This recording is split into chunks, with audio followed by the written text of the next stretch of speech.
Hi friends, good morning, నమస్తే. ఈరోజు మన వీడియోలో బెల్లీ ఫ్యాట్ని రెడ్యూస్ చేసుకునే ఎక్సర్సైజ్ గురించి చెప్తున్నాను. దీన్ని ఎవ్రీడే చేయండి. వన్ డే చేస్తే దేనికి రిజల్ట్ రాదండి. కంపల్సరీగా డైలీ చేస్తేనే, మనం రెగ్యులర్గా ప్రాక్టీస్లో ఉంటేనే మనకి రిజల్ట్ అనేది వస్తుంది. కంపల్సరీగా మ్యాక్సిమం ట్రై చేయండి. దీన్ని breathe out exercise, breathe out and breathe in exercise కూడా అంటారు.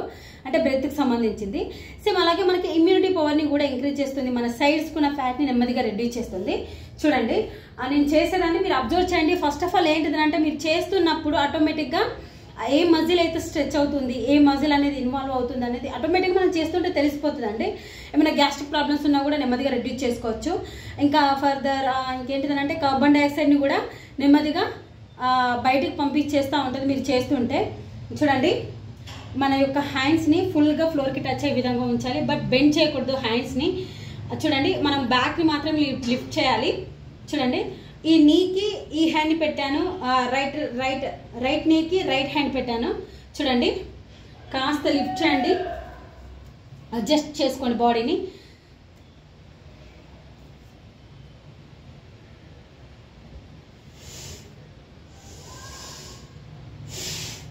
చూడండి, నేను బ్యాక్ని పైకి లిఫ్ట్ చేస్తున్నప్పుడు నేను బ్రీత్ అవుట్ త్రూ ద నోస్ట్రల్స్ తోటి చేస్తున్నాను. బ్యాక్ని మళ్ళీ కిందికి పెడుతున్నప్పుడు బ్రీత్ ఇన్ చేసుకుంటాం త్రూ ద నోస్ట్రల్స్, అంటే బోత్ నోస్ట్రల్స్ తోటి. ఎంత మీరు అంటే బ్రీత్ ఇన్ తీసుకునేటప్పుడు నెమ్మదిగా తీసుకోండి, బ్రీత్ అవుట్ చేసేటప్పుడు ఫోర్స్ఫుల్గా మీరు బయటికి గాలిని పంపించడం వల్ల లోపల ఏమన్నా గ్యాస్ట్రిక్ ప్రాబ్లమ్స్ ఉన్నా కూడా, సేమ్ అలాగే ఇంకేమైనా కార్బన్ డైఆక్సైడ్ కూడా లోపల ఉండిపోతే దాన్ని నెమ్మదిగా బయటికి పంపించేస్తుంది అన్నట్టుగా. సో అందుకనే breathe in slowly and breathe out forcefully. Okay, observe చేయండి.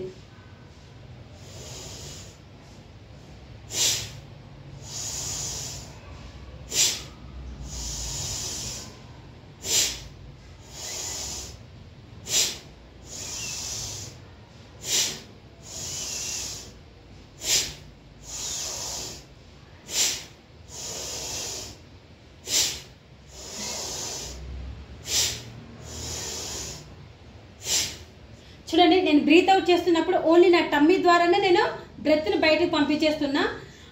నేను ఎంత స్లోగా బ్రెత్ని తీసుకుంటున్నానో అంతే ఫోర్స్ఫుల్గా నేను స్టమక్ని మొత్తం లోపలికి అనేసి బయటికి గాలిని పంపించేస్తున్నా. ఆటోమేటిక్గా అలా పంపిస్తున్నప్పుడు కార్బన్ డైఆక్సైడ్ పూర్తిగా వెళ్ళిపోయింది. మన యొక్క చెస్ట్ మజిల్స్ అనేవి కూడా స్ట్రెంత్ ఇవ్వడమే కాకుండా ఇమ్యూనిటీ పవర్ని కూడా ఇంక్రీజ్ చేస్తుంది. ఏమైనా స్టమక్లో ప్రాబ్లమ్స్ ఉన్నా కూడా, ఈ సైడ్స్ ప్రాబ్లమ్స్ ఉన్నా కూడా నెమ్మదిగా రెడ్యూస్ చేస్తుంది. మీరు చేసేది ప్రతిదీ కూడా అబ్జర్వ్ చేస్తూ చేయండి. బ్రెత్ పైన కాన్సన్ట్రేషన్ ఉండాలి కంపల్సరీగా. మైండ్ రిలీఫ్గా ఉంటుంది.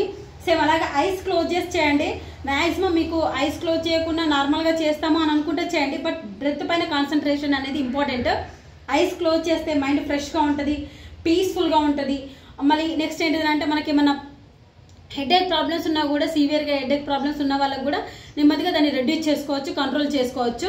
కొంతమందికి కోపము, యాంగ్జైటీ ఇలాంటి చాలా ప్రాబ్లమ్స్ ఉంటాయి, దాని నుంచి కూడా నెమ్మదిగా రెడ్యూస్ చేసుకోవచ్చు. బట్ ఐస్ క్లోజ్ చేసి కాన్సన్ట్రేట్గా బ్రెత్ అబ్జర్వ్ చేస్తూ, ఎలాంటి థాట్స్ లేకుండా, ఎలాంటి బ్యాడ్ అంటే ఏమైనా స్ట్రెస్ ఫీలింగ్స్ ఉన్నా కూడా వాటన్నిటిని నెమ్మదిగా రెడ్యూస్ చేయడమే కాకుండా, అంటే వాటిని గుర్తు చేసుకోవద్దు, జస్ట్ దాన్ని బయట వదిలేసి రీఫ్రెష్ అంటే ఫ్రెష్ మైండ్ తోటి చేసుకోవాలి. ఓకే, అలా చేస్తున్నప్పుడు మీకు ఆటోమేటిక్గా ఇమ్యూనిటీ పవర్ పెరగడమే కాకుండా, మీకు హెడేక్ ప్రాబ్లమ్స్ ఉన్నా, ఏ ప్రాబ్లమ్స్ ఉన్నా కూడా పీస్ ఆఫ్ మైండ్ తోటి మిమ్మల్ని రీఫ్రెష్ చేస్తుంది అన్నట్టుగా అబ్జర్వ్ చేయండి మళ్ళీ. ఓకే,